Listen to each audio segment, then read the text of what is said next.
এই আগতে আমি যে খুব কওঁ যে অসমীয়া যাতে লুণ্ঠন কৰিছে ফাঁচী বজাৰে, এটা ফাঁচী বজাৰ নিমাও মাও, এটা ফাঁচী বজাৰৰ বাপেক এটা আহি গ'ল আমেৰিকাৰ পৰা, চীনৰ পৰা, আৰু আহি গ'ল ক'ৰ পৰা, ডাইৰেক্টলি গুজৰাটৰ পৰা আহি গ'ল আদানী আৰু আম্বানী।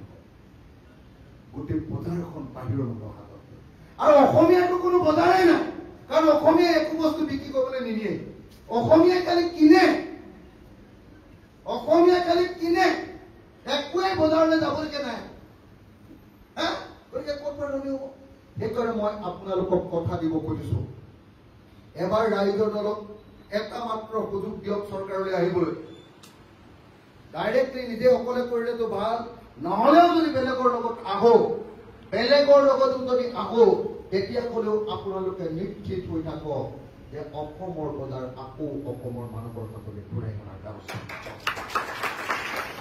অসমৰ প্ৰত্যেকগৰাকী পুৰুষ মহিলাক নিজৰ অঞ্চলত নিজৰ বস্তু বিক্ৰী কৰিবৰ কাৰণে এনেকুৱা মাৰ্কেটৰ এনেকুৱা ধৰণৰ এটা ব্যৱস্থা কৰি দিম নহয়, নেটৱৰ্ক কৰি দিম নহয়, প্ৰত্যেকজন মানুহে বজাৰৰ পৰা পইচা পাবলৈ আৰম্ভ কৰিব।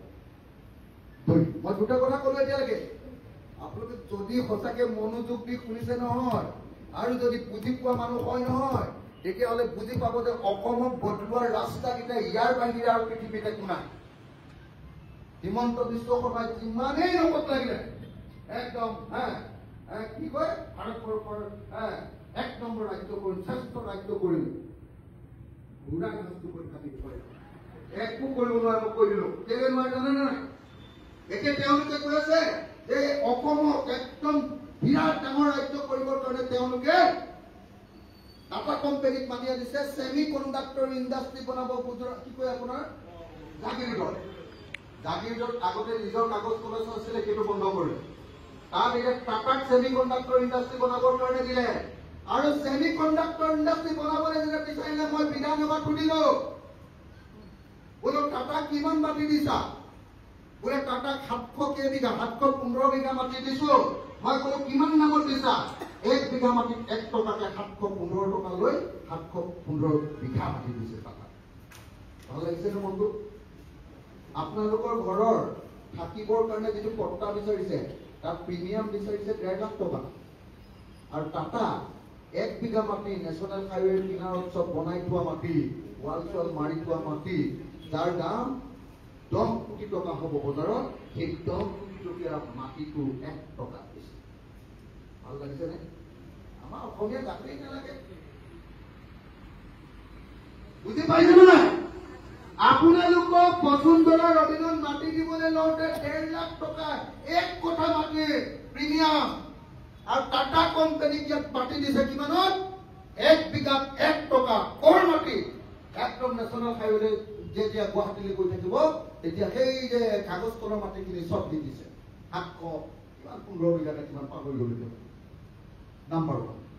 নাম্বাৰ 2, মই সুধিলো যে টাটাই তাত কিমান টকা খৰচ কৰিব, এই ইণ্ডাষ্ট্ৰীটোত মুঠ খৰচ কিমান, কিমান টকা ইনভেষ্টমেণ্ট বুলি কয় ইংৰাজীত, ইনভেষ্টমেণ্ট কিমান কৰিব, কিমান টকা বিনিয়োগ কৰিব, আৰু সেই পইচাটো টাটাই কৰ পৰা আনিব, নিজে পাব নে চৰকাৰে দিব?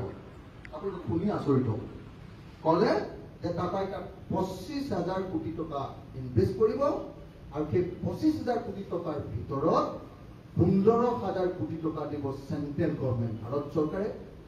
অসম চৰকাৰে 5,000 কোটি টকা দিব, আৰু টাটাই মাত্ৰ 5,000 কোটি টকাহে খৰচ কৰিব।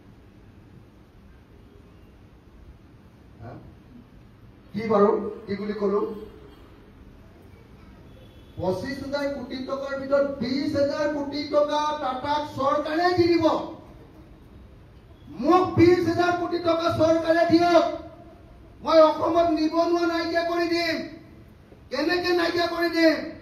যিদিনা মই 20,000 কোটি টকা পাম চৰকাৰক গৈ, যিদিনা সেইদিনা মই 20,000 কোটি টকা পালে অসমৰ তিতাবৰ টাউনৰ প্ৰত্যেকটো ৱাৰ্ডত, আপোনালোকৰ গাঁৱৰ প্ৰত্যেকখন গাঁৱৰ চুবুৰীয়ে চুবুৰীয়ে মই সৰু সৰু ইণ্ডাষ্ট্ৰী বনাম।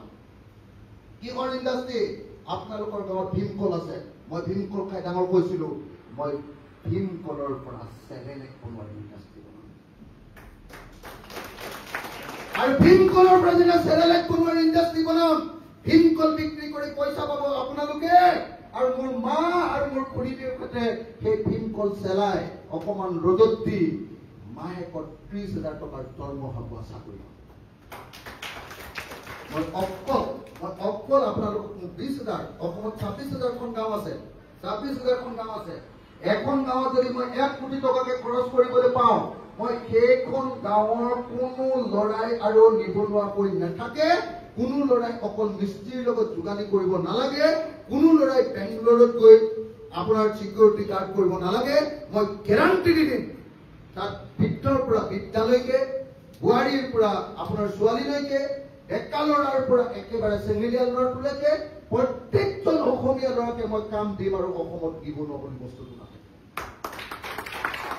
দ্বিতীয় সপোনটো হ'ল, আমাৰ ৰাইজৰ দলৰ দ্বিতীয় সপোনটো হ'ল যে অসমক যদি ধনী কৰিব লাগে, তেতিয়াহ'লে অসমক ইণ্ডাষ্ট্ৰিয়েল ষ্টেট কৰিব লাগিব। ইণ্ডাষ্ট্ৰিয়েল ষ্টেটটো সেইটো এই টাটাক মাতি আনি নহয়, ৰিলায়েন্সক মাতি আনি নহয়, আদানীক মাতি আনি নহয়, গাঁৱে গাঁৱে সৰু সৰু ইণ্ডাষ্ট্ৰি, গাঁৱে গাঁৱে সৰু সৰু ইণ্ডাষ্ট্ৰি কেনেকে কৰিম?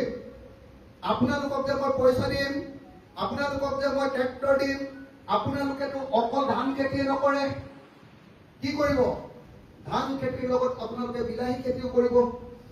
এটা সময়ত যেতিয়া বিলাহী খেতি কৰিব, বিলাহী খেতি কৰাৰ পাছত বিলাহী, আজিৰ দিনটোত বিলাহী আমাৰ গাঁৱৰ মানুহবিলাকে যেতিয়া বিলাহী 1 কেজি বিক্ৰী কৰে 3 টকা দাম, আৰু যেতিয়া কিনি খায় তেতিয়াহ'লে 80 টকা দাম।